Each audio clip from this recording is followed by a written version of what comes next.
Hi, Wes Elliott with LiveLoveRenoSparks.com and Cal Neva Realty.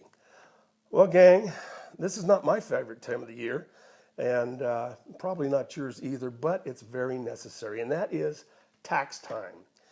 Anytime I have any tax questions, I always look to my tax preparer, Sharon Blake with Revenue Now. Sharon, thanks for dropping by and giving us a few moments of your busy time. I know we're getting ready to get going, huh? We are. We're getting there. But I wanted to get together with you and kind of run over some real estate related information, deductions, what we need to look for, forms we may need to have and stuff.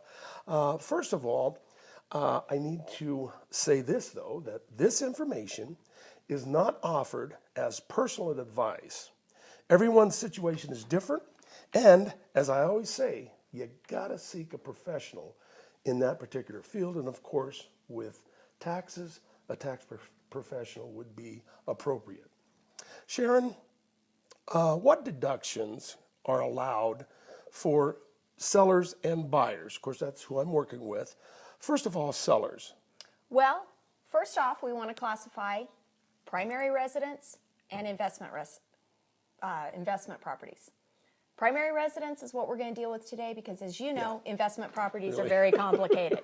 So, as a primary residence, if you're selling your own home, there really isn't a lot of deductions you need to be concerned with because for most of us who are selling homes, until you reach $250,000 or $500,000 if you're married, there is a free pass. Now that's profit on the home, right? That's profit. That's gain. So that's a free pass that we have, and until our values go up a little bit more, I think we're all pretty much we're safe. There's a few of us. There's a few of us, but for the most part, we don't have to be too concerned with the tax consequence.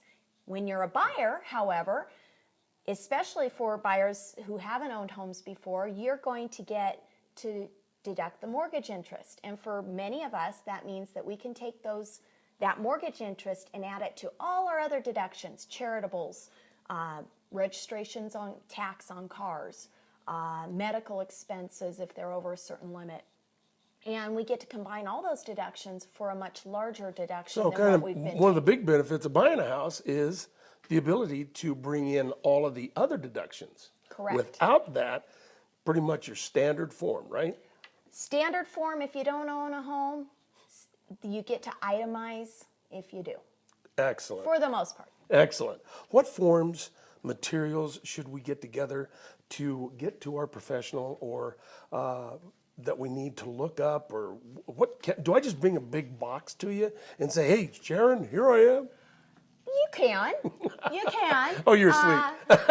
What we like to do is I tell all my clients, if you have a document, an envelope that says important tax document, please put that in an envelope as they come in throughout the next couple months here. Also, any receipts you have that you think might be deductible. You don't need to know whether they are or not. Cool. Bring them to us. We'll make sure. If you have a question, put it in an envelope and bring it to you. Just put it in the envelope, and we'll decide for you what would be deductible and what wouldn't. Following that, do you know of any, and I know it's very complex, but do you know of any changes that we might, within this realm of real estate, or well, maybe even personal, that are coming down the pike that we may not know about? Well, a couple of the big changes that were made for 2013 is that the medical deduction went from 7.5% to 10%. For most of us, medical, we were never over 7.5% of our income anyway. That's been raised to 10% if you're not in the elderly category. Wow. There's also a 3.8% Medicare tax that is being added to investment income over a certain income threshold. Now, is that to the bottom line, or is that? That is for higher income individuals that have investment income. They are now going to be charging a 3.8% Medicare tax on that investment income. So that's additional to what they have. But for the most part, that is for the higher income individuals. We also have a real big one, especially if you're in investment properties. Section 179 has been dropped from $500,000 down to $25,000. Which means? So That is a deduction expense where if you did big capital improvements, let's say to a property, you could just lump them in and write them all off in 1 year as opposed to depreciating them over a bunch of years. That's been brought down to $25,000. Ouch. So. Ouch. Okay, so we're hurting the big money investors. Yeah, Kinda most of the changes have been away. aimed towards the higher income. The challenge is the higher income isn't necessarily as high as we might think. That's right. They did actually move some of the thresholds up, though. So we're no longer being hit at 120, 140,000 income. It's now going up a little. Well, I am not, as you well know, working with me for over 10 years, I am not a numbers guy. I like people and I want to be with people, but thank God I got you taking care of all that stuff. I don't have to worry about it. I just hand it to you and say, do it. There you go. How about a story? Do you have any kind of story of somebody not doing taxes right or overlooking taxes? Actually, I have a great one, and this is one you wouldn't think about. But I had a client just last year who decided to take some money from his 401k to pay off his truck because old he was he? thought it was probably 35, 40 years Oh, old. okay, so he's not. Oh, He yeah. definitely wasn't in his retirement, but he thought, hey, well, I've been socking this money Sure. away. I'm going to take some of that and pay off my truck. That way I save the interest on my truck. I don't have a truck payment anymore. Sure. It sounded like a great idea.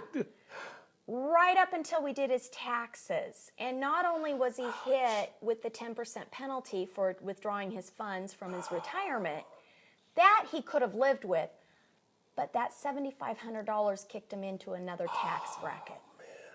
Oops. And out of the $7,500, I think after everything was said and done, he got about $2,500 of it. Ouch. So he ended up spending $5,000 out of pocket to pay for his truck Anyway.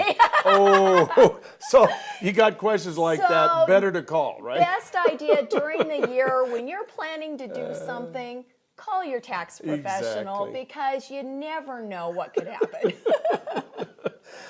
Thank you, Sharon. I really appreciate it. I hope that helped you. Now, if you don't have a tax professional, consider giving Sharon a call or someone that you may know.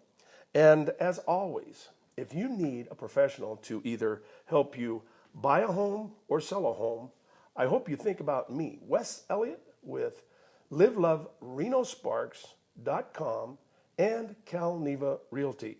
Until we meet again.